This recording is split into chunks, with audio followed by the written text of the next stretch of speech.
মৰমৰ ছাত্ৰ ছাত্ৰীসকল পোনপ্ৰথমে মোৰ ইউটিউব চেনেলটোলৈ তোমালোকক ৱেলকাম জনাইছোঁ। আজি আমি শিকিম ক্লাছ 7 মেথছ চেপ্টাৰ 1 অনুশীলনী 1 ইয়াৰ আটাইকেইটা প্ৰশ্ন উত্তৰ ইংৰাজী আৰু অসমীয়া মাধ্যমত।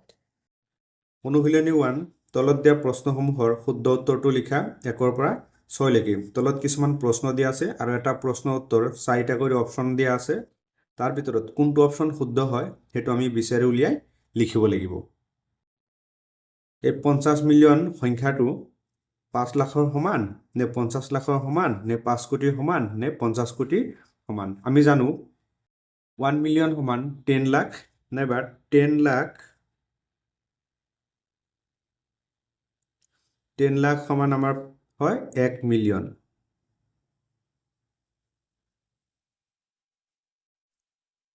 টেন লাখ সমান হল 1 মিলিয়ন। যে 10 লাখটো আমি লিখি লওঁ 10 লাখ। যেহেতু আমাৰ 50 মিলিয়নৰ কথা কৈছে তো এই 10 লাখৰ লগত আমি কি কৰিম 50 পূৰণ কৰি দিম। এতিয়া এই 1ৰ লগত যদি আমি 5 পূৰণ কৰি দিওঁ কি পাম 5 পাম। তাৰপিছত ইয়াত কেইটা শূন্য আছে 1 2 3 4 5 6 আৰু ইয়াত এটা 7টা শূন্য দি দিয়ে 1 2 3 4 5 6 7। এতিয়া পূৰণ কৰি আমি এইটো পালোঁ। এতিয়া হিচাপ কৰা একক দশক শতক হাজাৰ অযুত লাখ নিযুত কোটি 5 কোটি। তাৰমানে অপশ্যন চিটো শুদ্ধ উত্তৰ অপশ্যন চি। 1 নম্বৰ প্ৰশ্নৰ এনচাৰটো আমি পালোঁ অপশ্যন চি 5 কোটি। 2 নম্বৰত আছে কোনটো সংখ্যা 1 মিলিয়ন 50,307 হ'ব। ইয়াত কি কৈছে কোনটো সংখ্যা 1 million 50,307। Option A B C D 4টা অপশ্যন আছে। ইয়াৰ ভিতৰত কোনটো শুদ্ধ হ'ব সেই শুদ্ধটো আমাৰ লিখিব লাগিব। চাও আমাক কি কৈছে 1 মিলিয়ন 50,307। অপশ্যন এটোৱে শুদ্ধ হ'ব 1 মিলিয়ন 50,307। আমি জানো যে 1 মিলিয়ন সমান 10 লাখ। তে অপশ্যন এটো হ'ব শুদ্ধ 050,307। 2 নম্বৰ প্ৰশ্নৰ শুদ্ধ উত্তৰটো হ'ল অপশ্যন এ। 3 নম্বৰত আছে তলত দিয়া কোনটো সংখ্যা 79,81,654 সংখ্যাটোত থকা 8 আৰু 6ৰ স্থানীয় মানৰ পাৰ্থক্য হ'ব। 8 আৰু 6ৰ স্থানীয় মানৰ পাৰ্থক্য হ'ব। পাৰ্থক্য মানে বিয়োগ কৰা তোমালোকে জানা। আমাৰ 79,81,654 আমাৰ কি কৈছে 8 আৰু 6ৰ স্থানীয় মানৰ পাৰ্থক্য। ইয়াত আছে 8 আৰু ইয়াত আছে 6। প্ৰথম আমি কি কৰিম এই সংখ্যাটো লিখি লম। 8টো লিখিলো 8 ইনটু 8ৰ পিছত কেইটা সংখ্যা আছে 1 2 3 4টা। প্ৰথম 1 এটা দি দিম আৰু 4টা শূন্য দি দিম 2 3 4। তোমালোকে আগত বিস্তৃত ৰূপ পাইছিলা। এতিয়া 8ৰ লগত যদি আমি 10,000 পূৰণ কৰি দিওঁ তেতিয়া কিমান হ'ব আমাৰ 80,000 হৈ যাব। তাৰমানে 8ৰ লগত 1 পূৰণ কৰিলে আমি 8 পাওঁ আৰু 4টা শূন্য আছে 0 4টা বহাই দিলে হ'ল। আমি কিমান পালোঁ 80,000। আৰু কি আছে আমাৰ 6 আছে। এতিয়া 6টো বহাই দিলোঁ আমি 6 ইনটু 1 এটা লিখিলোঁ। 6ৰ পিছত কেইটা অংক আছে 1 2টা। ইয়াত আমি 2টা শূন্য দি দিলোঁ। এতিয়া 6ৰ লগত যদি আমি 100 পূৰণ কৰি দিওঁ কিমান পাম 600 পাম। 600 পাম। পাৰ্থক্য মানে বিয়োগ কৰা। এতিয়া আমি এই 80,000ৰ পৰা 600 বিয়োগ কৰিলে যিটো পাম সেইটো হ'ব ইয়াৰ আমাৰ শুদ্ধ উত্তৰ। এতিয়া 80,000 মাইনাছ আমি কি কৰিম 600। এতিয়া 0 0 ইয়াৰ পৰা 1 ল'লে কিমান হ'ব 10। 10ৰ পৰা 6 গ'লে হ'ব কিমান 4। ইয়াত থাকিল 79। এতিয়া 79 কোনটো অপশ্যনত আছে চোৱা 79,400 কোনটো অপশ্যনত আছে চাই লোৱা। 74,940 আছে। অপশ্যন বিত আছে 79,400 আৰু অপশ্যন চিত আছে 84,900। অপশন ডিত আছে 89,400 কিন্তু আমি পালো কিমান 79,400 এতিয়া অপশন বি টু হ'ব ইয়াৰ শুদ্ধ 3 নম্বৰ অপশনটো হ'ব বি 79,400 এটো হল ইয়াৰ এনসাৰ 4 নম্বৰত আছে নিকটতম দহলৈ আসন্নমান কৰি 520 হিচাপে পোৱা আটাইতকৈ ডাঙৰ আৰু আটাইতকৈ সৰু সংখ্যা দুটাৰ পাৰ্থক্য নিকটতম দহলৈ আসন্নমান কৰি এই 520 সংখ্যাটোত পোৱা আটাইতকৈ ডাঙৰ সংখ্যা আৰু আটাইতকৈ সৰু সংখ্যা দুটাৰ পাৰ্থক্য আমাৰ উলিয়াব দিছে যেহেতু আসন্নমান দহলৈ গৈছে তেতিয়া কি হ'ব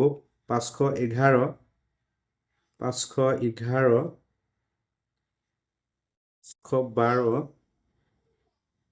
513 14 16 17 518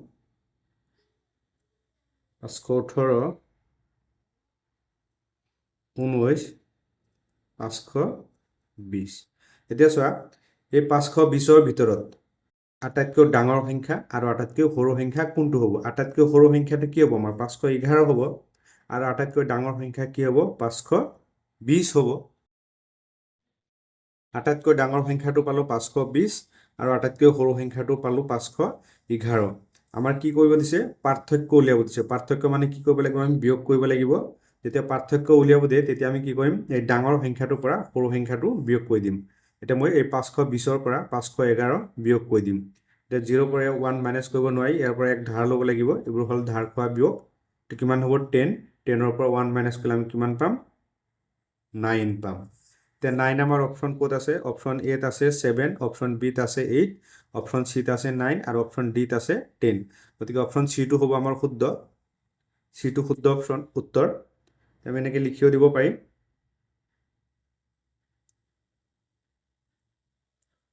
অপশন সি টো শুদ্ধ কিমান 9 এটো হল 4 নম্বৰ প্ৰশ্ন আনসাৰ তে 5 নম্বৰত আছে 35,472 সংখ্যাটোত কিমানটা শতক আছে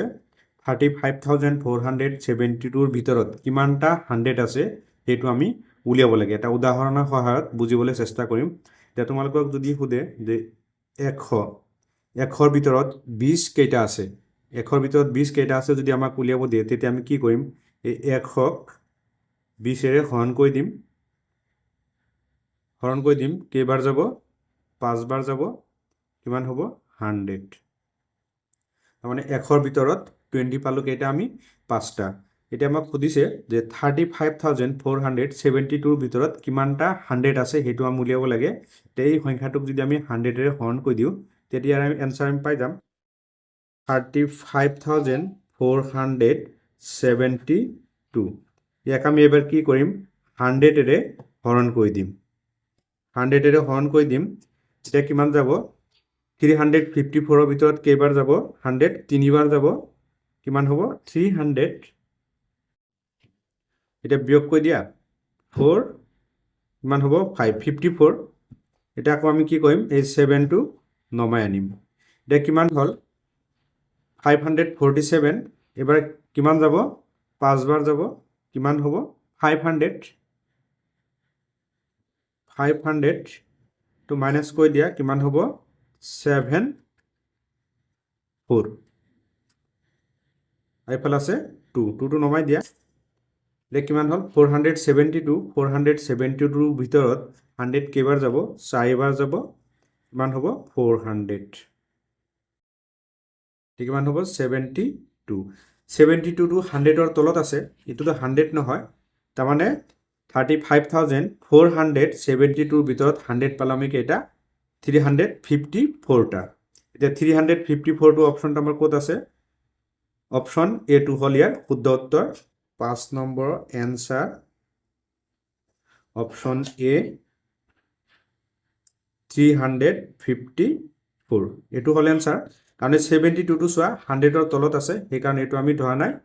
আমি পালো 354 6 নম্বৰত আছে কোনো এখন বিদ্যালয়ৰ শিক্ষাৰ্থীৰ মাজত চিত্ৰাংকন প্ৰতিযোগিতাত আনুষ্ঠানিক কৰাৰ কাৰণে স্বেচ্ছাসেৱী সংগঠন এটাই 232 জন শিক্ষাৰ্থীৰ বাবে 240খন চাৰ্ট পেপাৰ কিনিলে সংগঠনটোৱে তলত দিয়া কোনটো পদ্ধতি ব্যৱহাৰ কৰিলে অপশ্যন এত হ'ল সঠিক মানটো নহয় কাৰণ শিক্ষাৰ্থী আছিল 232 আৰু চাৰ্ট হ'ল 240 দহৰ স্থানলৈ আসন্ন মান অপশ্যন চি হ'ল ওপৰৰ নিকটতম আসন্ন মান অপশ্যন ডিত আছে তলৰ নিকটতম আসন্ন মান আমি জানো 232ৰ ওপৰৰ নিকটতম আসন্ন মান হ'ল 240 তাৰমানে ইয়াৰ শুদ্ধ উত্তৰটো হ'ব অপশ্যন চি এতিয়া এনসাৰখিনি আমি ইংলিছত চাম এক্সাৰসাইজ 1 ইয়াত আছে write the correct answer to the following question 1 to 6 মানে তলত দিয়া প্ৰশ্নসমূহৰ শুদ্ধ উত্তৰটো লিখা 1ৰ পৰা 6 নম্বৰলৈকে 1 নম্বৰত আছে which number is equal to 50 million option এত আছে 5 লাখ অপশ্যন বিত আছে 50 লাখ অপশ্যন চিত আছে 5 crore অপশ্যন ডিত আছে 50 crores ইয়াৰ শুদ্ধ উত্তৰটো হ'ব অপশ্যন চি 5 crore 2 নম্বৰত আছে হুইচ নাম্বাৰ ইজ 1,50,307 কোনটো সংখ্যা 1,50,307 হ'ব ইয়াৰ শুদ্ধ উত্তৰটো হ'ব অপশ্যন এ অপশ্যন এটো হ'ল শুদ্ধ উত্তৰ 3 নম্বৰত আছে which of the following number is the difference of the place value of 8 and 6 in the number 79,81,654 তলত দিয়া কোনটো সংখ্যা 79,81,654 সংখ্যাটোত থকা 8 আৰু 6ৰ স্থানীয় মানৰ পাৰ্থক্য হ'ব ইয়াৰ শুদ্ধ উত্তৰটো হ'ব অপশ্যন বি 4 নম্বৰত আছে the difference between the largest and the smallest number whose approximate value to nearest 10 is 520 নিকটতম 10লৈ আসন্নমান কৰি 520 হিচাপে পোৱা আটাইতকৈ ডাঙৰ আৰু আটাইতকৈ সৰু সংখ্যা দুটাৰ পাৰ্থক্য ইয়াৰ শুদ্ধ উত্তৰটো হ'ব অপশ্যন চি 9 5 নম্বৰত আছে how many hundreds are there in the numbers 35,472 35,472 সংখ্যাটোত কিমানটা 100 আছে এই সংখ্যাটোৰ ভিতৰত কিমানটা 100 আছে সেইটো আমাৰ উলিয়াব লাগে ইয়াৰ শুদ্ধ উত্তৰটো হ'ব অপশ্যন এ 354টা 100 আছে এই 35,472 6 নম্বৰত আছে এ ভলেণ্টাৰী অৰ্গেনাইজেশ্যন বট 240 shirt prepare for 232 students to conduct a drawing competition among the students of a school. Which of the following method was used by the organization? ইয়াৰ শুদ্ধ উত্তৰটো হ'ব অপশ্যন চি 7 নম্বৰত আছে 2024 চনত ICCৰ দ্বাৰা আমেৰিকা যুক্তৰাষ্ট্ৰ আৰু ৱেষ্ট ইণ্ডিজত অনুষ্ঠিত T20 বিশ্বকাপত ভাৰত দ্বিতীয়বাৰৰ বাবে জয়ী হয় সেই সময়ত প্ৰতিযোগিতাখনৰ মুঠ পুৰস্কাৰৰ ধনৰাশি ভাৰতীয় মূল্যত প্ৰায় 93,74,62,500 টকা আছিল এই ধনৰাশিৰ পৰা এই তিনিটা প্ৰশ্নৰ উত্তৰ আমাৰ লিখিব লাগে এই নম্বৰত আছে এই ধনৰাশি ভাৰতীয় স্থানীয় মান পদ্ধতি আৰু আন্তৰ্জাতিক স্থানীয় মান পদ্ধতি অনুসৰি কমা ব্যৱহাৰ কৰি প্ৰকাশ কৰা আৰু আখৰেৰে লিখা এই ধনৰাশিটো ভাৰতীয় পদ্ধতি আৰু আন্তৰ্জাতিক পদ্ধতিত কমা ব্যৱহাৰ কৰিব লাগে আৰু আখৰেৰে লিখিব লাগে বি নম্বৰত কৈছে এই ধনৰাশি বিস্তৃত ৰূপত লিখা এই ধনৰাশিটো কি কৰিব দিছে বিস্তৃত ৰূপত লিখিব দিছে সি নম্বৰত আছে এই ধনৰাশি হাজাৰ লাখ কোটিৰ স্থানলৈ নিকটতম আসন্নমান নিৰ্ণয় কৰা আসন্নমান নিৰ্ণয় কৰিব লাগে এই ধনৰাশিটোৰ হাজাৰত লাখত আৰু কোটিত ইংলিছত আছে Indian won T20 World Cup in 2024 organized by ICC for the second time which was held in USA and West Indies. The total prize money of the competition at that time was around 93 crore 74 lakh 62,500 in Indian currency. A number আছে express this amount using comma according to Indian place value system and international place value system and write in words. তাৰমানে এই ধনৰাশিটো কি কৰিব লাগে Indian আৰু international সিস্টেমত কমা বহুৱাব লাগে আৰু আখৰেৰে লিখিব লাগে বি নম্বৰত আছে write this money in expanded form এই ধনৰাশিটো বিস্তৃত ৰূপত লিখিব লাগে সি নম্বৰত আছে estimate this amount to the nearest 1000 lakh crore etc. এই ধনৰাশিটো কি কৰিব লাগে নিয়াৰেষ্ট 1000 লিখিব লাগে নিয়াৰেষ্ট লাখ লিখিব লাগে নিয়াৰেষ্ট crore লিখিব লাগে এতিয়া 7 এ নম্বৰত এনসাৰটো লিখিম আমি এই ধনৰাশিটোক ভাৰতীয় স্থানীয় মান পদ্ধতিত কমা বহুৱাম আৰু আখৰেৰে লিখিম 937462500 তে ভাৰতীয় স্থানীয় মান পদ্ধতিত আমি কমা বহাম তোমালোকে জানাই যে ভাৰতীয় পদ্ধতিত প্ৰথম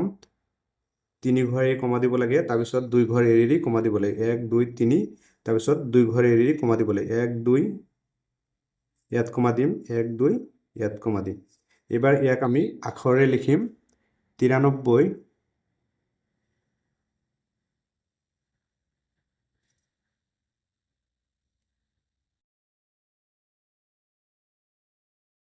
93 কোটি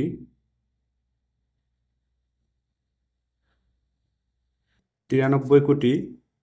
73 লাখ 74 লাখ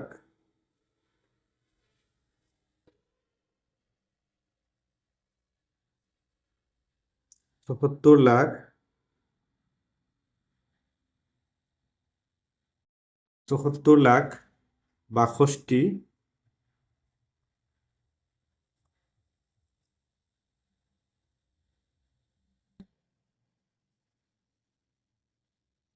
62,000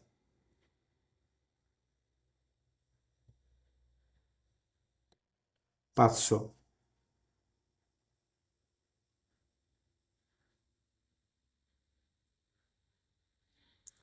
এতিয়া ইয়াক আমি আন্তৰ্জাতীয় স্থানীয় মান পদ্ধতিত লিখিম এতিয়া লিখি ললো আন্তৰ্জাতিক স্থানীয় মান পদ্ধতি এই ধনৰাশিটো আমি লিখি লম 93746250 আন্তৰ্জাতিক পদ্ধতিত তোমালোকে জানাই যে 3 ঘৰ এৰি এৰি কমা দিব লাগে 1 2 3 ইয়াত এটা কমা দিম আকৌ 1 2 3 ইয়াত এটা কমা দিম ইয়াত তিনিটা আছে ইয়াত আৰু কমা নালাগে ইয়াক আমি এবাৰ আখৰে লিখিম 937 মিলিয়ন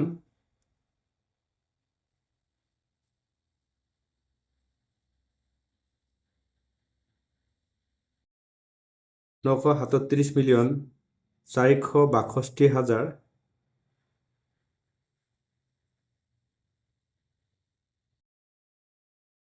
462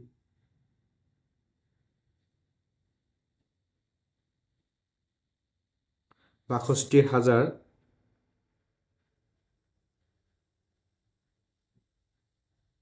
462,500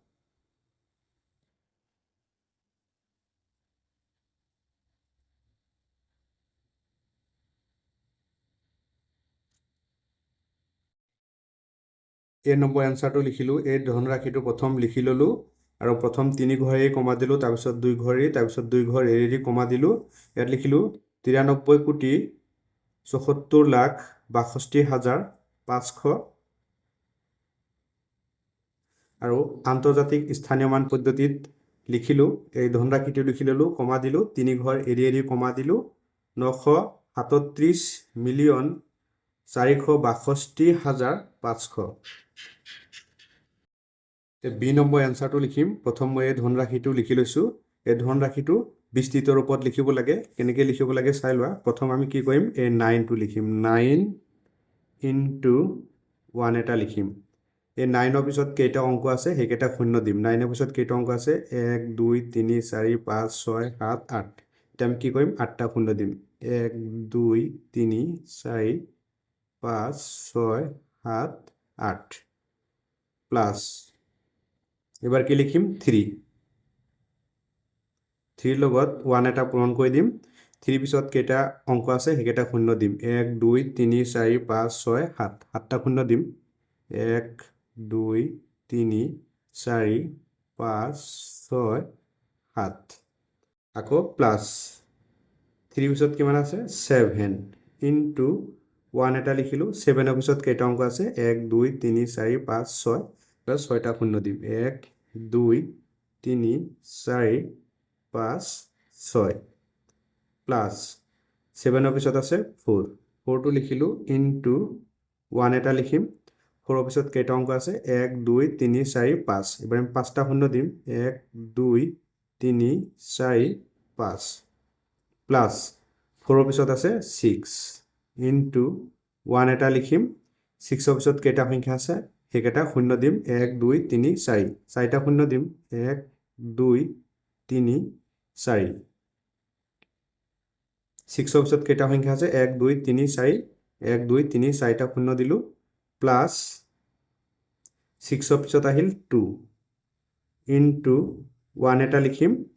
কেইটা অংক আছে 1 2 3 তিনিটা শূন্য দিম 1 2 3 প্লাস 2 পিছত আছে 5 5টো লিখিম ইনটু 1 এটা লিখিম 5ৰ পিছত কেইটা অংক আছে দুটা আমি দুটা শূন্য দিম প্লাস কিমান আছে 0 0 ইনটু 1 এটা লিখিম 0 পিছত এটা অংক আছে এটা শূন্য দিম প্লাস 0 ইনটু 0 পিছত কোনো সংখ্যা নাই ইয়াৰ লগত আমি 1 এটা ইনটু কৰি দিম এটোৱে হল এই ধনৰাশিটোৰ বিস্তৃত ৰূপ এতিয়া আমি সি নম্বৰ এনসাৰটো লিখিম এই ধনৰাশিটো মই আগত লিখি লৈছোঁ ইয়াৰ নিকটতম হাজাৰ লিখিব লাগে নিকটতম লাখ লিখিব লাগে আৰু নিকটতম কোটি লিখিব লাগে প্ৰথম আমি নিকটতম হাজাৰটো লিখি লওঁ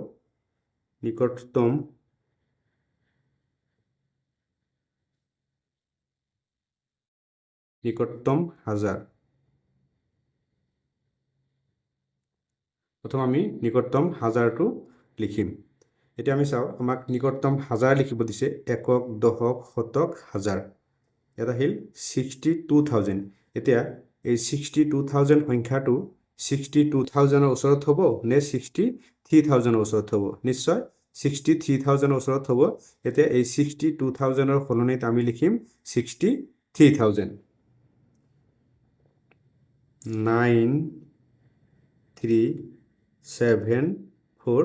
এবাৰ এই 62 হলনিত আমি লিখিম 63 এতিয়া ইয়াত তিনিটা অংক আছে আমি তিনিটা শূন্য দি দিম এটো হল নিকটতম হাজাৰ এতিয়া লিখিম নিকটতম লাখ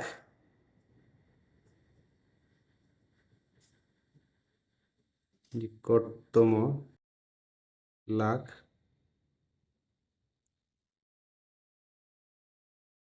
নিকটতম লাখ একক দশক শতক হাজাৰ অযুত লাখ ইয়ালৈ এই 74000 এতিয়া চোৱা এই 74000 সংখ্যাটো 74000 ৰ ওচৰৰ সংখ্যা হ'ব নে 75000 ৰ ওচৰৰ সংখ্যা হ'ব এই 74000 সংখ্যাটো 75000 ৰ ওচৰৰ সংখ্যা হ'ব তো এটো লিখিম আমি 93 এই 74 টো এবাৰ লিখিম আমি 75 ইয়াৰ পিছত কেইটা অংক আছে সেইকেইটা শূন্য দিম 1 2 3 4 5 পাঁচটা শূন্য দি দিম 1 2 3 4 5 এটো হল নিকটতম লাখ এতিয়া লিখিম নিকটতম কোটি একক দশক শতক হাজাৰ অযুত লাখ নিযুত কোটি 93 কোটি 74 লাখ 62500 এতিয়া এই 74 লাখ সংখ্যাটো 93 কোটিৰ ওচৰৰ সংখ্যা হ'ব নে 94 কোটিৰ ওচৰৰ সংখ্যা হ'ব নিশ্চয় 94 কোটিৰ ওচৰৰ সংখ্যা হ'ব এবাৰ আমি এই 93 হলনিত 94 লিখিম আৰু যিকেইটা অংক আছে সেইকেইটা শূন্য দি দিম 93 হলনিত আমি কি লিখিম 94 তো অংক কেইটা আছে এটা দুটা তিনিটা চাৰিটা পাঁচটা ছটা সাতটা এবাৰ আমি সাতটা শূন্য দি দিম 2 3 4 5 6 7 এটো হল নিকটতম কোটি 3 নম্বৰ এনসাৰটো আমি পালো এতিয়া ইয়াৰ এনসাৰটো আমি ইংলিছত লিখিম 7 নম্বৰ প্ৰশ্নটো এনসাৰ মই লিখি লৈছো 7 ৰ এ নম্বৰত লিখিছো Indian place value system 93 crore 74 lakh 62,500 আৰু ইন্টাৰনেশনাল প্লেস ভ্যালু সিস্টেম 938,462,500 এটো হল এ নম্বৰৰ এনসাৰ বি নম্বৰ এনসাৰটো লিখিছো এক্সপান্ডেড ফৰ্ম এই 9 টো লিখিলো তাৰ পিছত 1 এটা পূৰণ কৰি দিলো এই 9 ৰ পিছত যিকেইটা অংক আছে সেইকেইটা শূন্য দিছো 1 2 3 4 5 6 7 8টা অংক আছে মই ইয়াত 8টা শূন্য দিছো তাৰ পিছত প্লাস 3 লিখিছো 3 পিছত যিকেইটা অংক আছে সেইকেইটা শূন্য দি দিছো তাৰ পিছত আকৌ প্লাস 7 লিখিছো ইনটু 1 লিখিছো এই 7 ৰ পিছত যিকেইটা অংক আছে সেইকেইটা শূন্য দিছো এটো হল এক্সপান্ডেড ফৰ্ম সি নম্বৰ এনসাৰটো লিখিছো নিয়াৰেস্ট 1000 নিয়াৰেস্ট লাখ আৰু নিয়াৰেস্ট কৰ'ৰ এই তিনিটাই লিখিব দিছিলে নিয়াৰেস্ট 1000 লিখিব দিছিলে নিয়াৰেস্ট লাখ লিখিব দিছিলে আৰু নিয়াৰেস্ট কৰ'ৰ লিখিব দিছিলে এটো হল সি নম্বৰৰ এনসাৰ এতিয়া আমি 8 নম্বৰ প্ৰশ্নটো চাম 8 নম্বৰত আছে 1 5 6 আৰু 8 আটাইকেইটা অংক ব্যৱহাৰ কৰি ব্ৰেকেটত আছে অংকৰ পুনৰাবৃত্ত নকৰাকৈ এনে এটা সংখ্যা গঠন কৰা যেটো সংখ্যাৰ শতক স্থানলৈ আসন্ন মান 6500 আৰু হাজাৰ স্থানলৈ আসন্ন মান 7000 হয় ইয়াত কি কৈছে 1 5 6 আৰু 8 আটাইকেইটা সংখ্যা অংকৰ পুনৰাবৃত্ত নকৰাকৈ পুনৰাবৃত্ত মানে একেটা সংখ্যাই ৰিপিট কৰিলে তাক পুনৰাবৃত্ত বুলি কয় কিন্তু একেটা সংখ্যা আমি দুবাৰ লিখিব নোৱাৰিম একেটা সংখ্যাৰ ভিতৰত আমি কি কৰিব লাগে শতক স্থানলৈ আসন্ন মান উলিয়াব লাগে আমাৰ 6500 আৰু হাজাৰলৈ আসন্ন মান উলিয়াব লাগে 7000 কিন্তু আমি কি কৰিব পাৰিম একেটা সংখ্যা দুবাৰকে লিখিব নোৱাৰিম তে 8 নম্বৰ এনসাৰটো আমি লিখিম প্ৰথম আমি এই 8 টো লিখিব নোৱাৰিম 8 লিখিলে আমাৰ কি হ'ব 8000 হৈ যাব কিন্তু ইয়াত যেহেতু আছে আমাৰ 6500 আৰু ইয়াত আছে 7000 গতিকে 8 টো আমি প্ৰথম লিখিব নোৱাৰিম প্ৰথম আমি কি লিখিম 6 লিখিম 6 লিখিলো তাৰ পিছত কি আছে এই 5 লিখিম যেহেতু আছে 6500 আছে 5 লিখিলো তাৰ পিছত আমি কি লিখিম 1 লিখিম আৰু 8 লিখিম 6518 আমাৰ কি কৈছে শতক স্থানলৈ আসন্ন মান 6500 হ'ব লাগে একক দশক শতক মানে এই 6500 সংখ্যাটো 6500 ৰ ওচৰত হ'ব নে 6600 ৰ ওচৰত হ'ব এই 6518 সংখ্যাটো মানে কি হ'ব নিশ্চয় 6500 ৰ ওচৰৰ সংখ্যা হ'ব আৰু এটা আমাৰ চাব দিছে যে হাজাৰ স্থানলৈ আসন্ন মান 7000 হ'ব লাগে এতিয়া ইয়াত আমি কি পালো 6518 এতিয়া এই 6518 সংখ্যাটো 6000 ৰ ওচৰৰ সংখ্যা হ'ব নে 7000 ৰ ওচৰৰ সংখ্যা হ'ব তাৰ মানে এই 6518 সংখ্যাটো 6000 ৰ ওচৰত হ'ব নে 7000 ৰ ওচৰৰ সংখ্যা হ'ব নিশ্চয় কি হ'ব এই 7000 ৰ ওচৰৰ সংখ্যা হ'ব এটো হল 8 নম্বৰ প্ৰশ্নৰ এনসাৰ 6518 9 নম্বৰত আছে 2 3 5 7 8 আৰু 9 আটাইকেইটা অংক ব্যৱহাৰ কৰি অংকৰ পুনৰাবৃত্ত নকৰাকৈ এনে এটা সংখ্যা গঠন কৰা যেটো সংখ্যাৰ হাজাৰলৈ আসন্ন মান 89,05,000 আৰু 10000লৈ আসন্ন মান 9 লাখ হ'ব ইয়াত ব্ৰেকেটত এটা কথা দিয়া আছে অংকৰ পুনৰাবৃত্ত নকৰাকৈ পুনৰাবৃত্ত মানে ইয়াত যিকেইটা অংক দিয়া আছে সেই অংককেইটা আমি কি কৰিম দুবাৰ লিখিব নোৱাৰিম এবাৰহে লিখিব পাৰিম এতিয়া প্ৰথম যদি মই 9 লিখি দিওঁ 9 লিখি দিলে কি হৈ যাব ডাঙৰ হৈ যাব ইয়াত যেটা আমাৰ আছে 89 তো মই যদি প্ৰথম এই 8 সংখ্যাটো লিখি দিওঁ অংকটো 8 9 8 9 5 8 9 5 2 7 3